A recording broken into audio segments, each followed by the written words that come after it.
Powder form में आता है ये।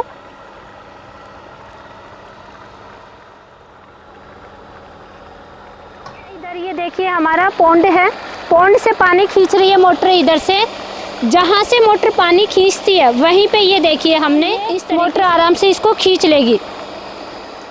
नमस्कार दोस्तों, मैं हूं अनीता सिंह। दोस्तों अभी हमारी फसलों की बिजाई हो चुकी है, पहला पानी दूसरा पानी भी दे रहे हैं किसान भाई। सब्जियों का भी हमारा प्लांटेशन हो चुका है। सबसे ज़्यादा ज़रूरत होती है कि जड़ों का विकास अच्छा होना चाहिए हमारी फसल में, और ख़र्चा भी ज़्यादा नहीं होना चाहिए। जड़ों के विकास के लिए हम क्या यूज करते हैं? फॉस्फोरस युक्त फर्टिलाइज़र, जिसमें भी सबसे ज़्यादा हम यूज करते हैं DAP fertiliser, di ammonium phosphate fertiliser, जो कि कॉस्टली होता है। और दोस्तों आप जितना फर्टिलाइज़र देते हैं क्रॉप में, जैसे कि 1 बैग 2 बैग कितना भी देते हैं, उसका मात्र 20% ही फसलों को मिल पाता है कंप्लीट। वो बाकी का जो 80% है वो फिक्स हो जाता है। फॉस्फोरस सबसे ज़्यादा रिएक्ट करने वाला न्यूट्रिएंट है दोस्तों। अगर पीएच कम है मिट्टी का, एसिडिक सॉइल है, तो एल्यूमिनियम के साथ में या फिर फेरस के साथ में रिएक्ट करके और ये हमारे फसल को नहीं मिल पाता है, इनसॉल्युबल में कन्वर्ट हो जाता है। और अगर पीएच हाई है तब भी ये कैल्शियम के साथ में रिएक्ट करके फसलों को नहीं मिल पाता है, इनसॉल्युबल हो जाता है। और अगर न्यूट्रल पीएच है तब भी नहीं मिल पाता है। सॉइल के क्ले हैं उनके साथ भी ये फिक्स हो जाता है, नहीं मिल पाता फसलों को। और जिन किसान भाइयों के पानी खारा है दोस्तों, वहाँ पे भी फॉस्फोरस से फसलों को नहीं मिल पाता है, क्योंकि उसमें कैल्शियम कार्बोनेट ज़्यादा होता है, लवण की मात्रा ज़्यादा होती है। तो इस तरीके से फॉस्फोरस की आवश्यकता तो ज़्यादा होती है, लेकिन फसलों को नहीं मिल पाता। सेकंड कि ये सबसे ज़्यादा फिक्स होने वाला पोषक तत्व भी है, सबसे ज़्यादा फिक्स होता है फॉस्फोरस ही, इसलिए फॉस्फोरस की सबसे ज़्यादा कमी आती है। जड़ों का विकास क्यों ज़्यादा ज़रूरत होती है? जड़ों का विकास जितना ज़्यादा होगा, जितनी दूरी में जड़ों का विकास होगा, उतनी ज़्यादा दूरी से पौधे हैं या फसलें हैं वो न्यूट्रिशन का अपटेक करेंगे, और फसल में न्यूट्रिशन की कमी देखने को नहीं मिलती है। इसलिए दोस्तों जड़ों का विकास भी ज़रूरी है, फसलें गिरती भी नहीं है, और भी बहुत ज़्यादा फ़ायदे हैं। अब दोस्तों की फॉस्फोरस की आवश्यकता है, जड़ों का विकास करना है, लेकिन खर्चा भी कम होना चाहिए। इसके लिए हमें सबसे अच्छा ऑप्शन होता है कि हमें फॉस्फोरस सोल्युबलाइजिंग बैक्टीरिया का इस्तेमाल करना चाहिए। हमारी मिट्टी में कुछ बैक्टीरिया, कुछ फंगस ऐसे होते हैं कि जो फॉस्फेट को पौधे अपटेक करते हैं, वो फिक्स हो गया, नहीं मिल पा रहा, तो उसको कन्वर्ट कर देते हैं उस रूप में कि पौधा अपटेक कर सके, फॉस्फेट में कन्वर्ट कर देते हैं, सोलेबल फॉर्म में कन्वर्ट कर देते हैं। तो उसके लिए दोस्तों हमारे पास सबसे सस्ता सोर्स है कि हम पीएसबी को यूज करें, फॉस्फोरस सोल्युबलाइजिंग बैक्टीरिया को यूज करें, जो बहुत आसान तरीका है इस्तेमाल करने का।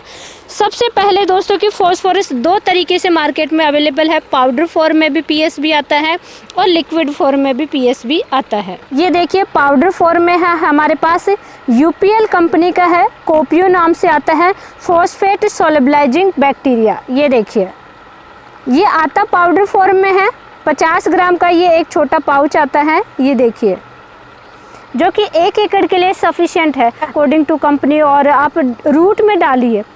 ऐसा होता है जैसे सब्जियों की बिजाई हो चुकी है या प्लांटेशन आप कर चुके हैं, मल्चिंग पेपर बिछा करके फिर आप सब्जियों की खेती करते हैं, तो ऐसे में यूज करना थोड़ा सा मुश्किल हो जाता है। हर एक प्लांट में डालना मुश्किल होता है किसान भाइयों के लिए।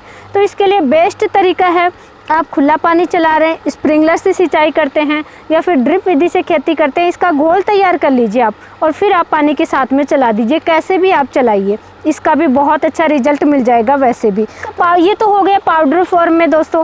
सेकंड है ये लिक्विड फॉर्म में भी मार्केट में अवेलेबल है। ये देखिए पीएसबी, फॉस्फेट सोल्युबलाइजिंग बैक्टीरिया। ये देखिए, अगर आपको लिक्विड फॉर्म में नहीं मिल रहा है, पाउडर फॉर्म मिल रहा है, जो भी जैसा भी मिले उसी का आप इस्तेमाल कर लीजिए। अगर पीएसबी ये दोनों ही नहीं अवेलेबल है, उस सिचुएशन में आप एनपीके कंसोर्टिया का भी इस्तेमाल कर सकते हैं। ये देखिए मेरे ऑरेंज नहीं छिल रही क्योंकि मेडिसिन के हैंड हो गए। यस, मेडिसिन के हैंड हो गए। ओके, एनपीके कंसोर्टिया में नाइट्रोजन, फॉस्फोरस, पोटाश तीनों के बैक्टीरिया आते हैं तो बेस्ट रहेगा, ये भी इस्तेमाल कर सकते हैं। लेकिन जब फुटाव का समय होता है उस समय सबसे ज़्यादा फॉस्फोरस की ही आवश्यकता होती है, या फ्लोरिंग स्टेज होती है तो हम नाइट्रोजन का इस्तेमाल कम से कम करते हैं। तो उस सिचुएशन में भी बेस्ट होता है कि हम पीएसबी का इस्तेमाल करें। फ्लोरिंग के बाद में जैसे फ्रूटिंग स्टेज आती है, जैसे बागवानी की हम बात करें, बागवानी है या सब्जियों की क्रॉप भी है, जब फ्रूट बन रहे होते हैं उसमें भी उस समय भी कम से कम एक बार पीएसबी का इस्तेमाल ज़रूर करना चाहिए, क्योंकि हमारे मिट्टी में बहुत ज़्यादा मात्रा में फॉस्फोरस फिक्स हुआ है लेकिन वो अवेलेबल नहीं हो रहा है। तो अभी ये लिक्विड तो आसान है दोस्तों यूज करना, और कई मेरे वीडियो आ भी चुके हैं एनपीके कंसोर्टिया पे भी। इसका आज डिटेल से मैं आपको दिखाती हूँ। ये देखिए इस टाइप का आता है ये।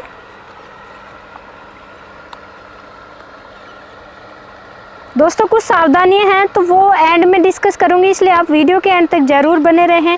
इसको आप जो भी आपके पास फर्टिलाइज़र होते हैं अकॉर्डिंग टू कंपनी, कोई भी आप इंसेक्टिसाइड जैसे छिड़काव विधि से डाल रहे हैं या पानी के साथ में चला रहे हैं उनके साथ में भी आप इसको डाल सकते हैं, चला सकते हैं। लेकिन दोस्तों हमारे अकॉर्डिंग केवल आप इसी का इस्तेमाल करें जब भी आप इस्तेमाल करना चाह रहे हैं, या जैसे आप कोई बिजाई के समय डाल रहे हैं पीएसबी, कोई फर्टिलाइज़र डाल रहे हैं ऑर्गेनिक, तब आप ऑर्गेनिक फर्टिलाइज़र के साथ में ही मिला करके इसको यूज करें, तब ज़्यादा अच्छा रिजल्ट देखने को मिलेगा।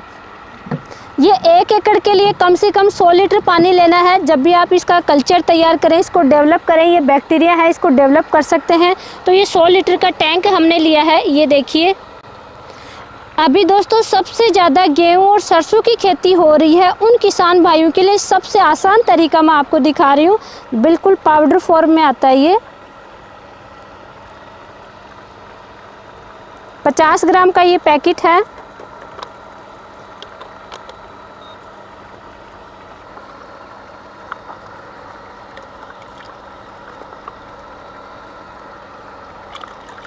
अब किसी भी बैक्टीरिया को या ऑर्गेनिक कुछ भी कल्चर आप तैयार करते हैं तो सबसे ज़रूरत होती है दोस्तों गुड़, और वैसे भी सर्दियों का समय है तो गुड़ हमें हमारे हर कल्चर में हर चीज़ में मिला करके ज़रूर डाल देना चाहिए। बहुत ज़्यादा फ़ायदा देखने को मिलते हैं। 1 केजी के समथिंग गुड़ आप 2 केजी तक इस्तेमाल कर सकते हैं। सबसे पहले इसको मिक्स बहुत ही अच्छे से करना है। मिक्स करके दोस्तों ज़्यादा लंबे समय तक रखें नहीं, 1 या 2 दिन ज़्यादा से ज़्यादा आप रखें और फिर आप पानी के साथ में चला दें। कैसे भी आप पानी के साथ में चला सकते हैं, इसका कोई साइड इफ़ेक्ट नहीं होता है दोस्तों। और अब मैं आपको दिखाती हूँ दोस्तों कि कैसे आप स्प्रिंकलर से सिंचाई कर रहे हैं तो कैसे आप बिना वेंचुरी के भी चला सकते हैं। ये देखिए ये हमारी मोटर है, अभी चल रही है दोस्तों। यहाँ से ये टैंक है, इधर ये देखिए हमारा पॉन्ड है, पॉन्ड से पानी खींच रही है मोटर। इधर से जहाँ से मोटर पानी खींचती है वहीं पे ये देखिए हमने इस तरीके से ये सेट कर दिया। अब यहाँ से जैसे इसको टैंक में डाल देंगे इस पाइप को, और ये मोटर आराम से इसको खींच लेगी। आपको धीरे चलाना है तो वॉल को कम कर देंगे, पूरा एक साथ स्पीड से चलाना है तो पूरी वॉल एक साथ खोल देंगे इस तरीके से, और यहाँ से ये खींच करके और ये यहाँ पे आगे चला जाएगा। तो ये बहुत ही बेस्ट तरीका है दोस्तों। वेंचुरी वगैरह कुछ भी सेट करने की आवश्यकता नहीं है, आप एक बस इस तरीके से पाइप और नल वगैरह सेट कर लें। तो दोस्तों पीएसबी का इस्तेमाल सभी प्रकार की फसलों में फ्लोरिंग स्टेज या फ्रूटिंग स्टेज तक आप कभी भी इस्तेमाल कीजिए, और कितनी भी मात्रा में कीजिए। 500 ml अगर लिक्विड है तो 500 ml तक, और पाउडर फॉर्म में 50 ग्राम का ये 1 पाउच आता है। 1 पाउच 1 एकड़ में आप एक बार में इस्तेमाल ज़रूर कीजिए।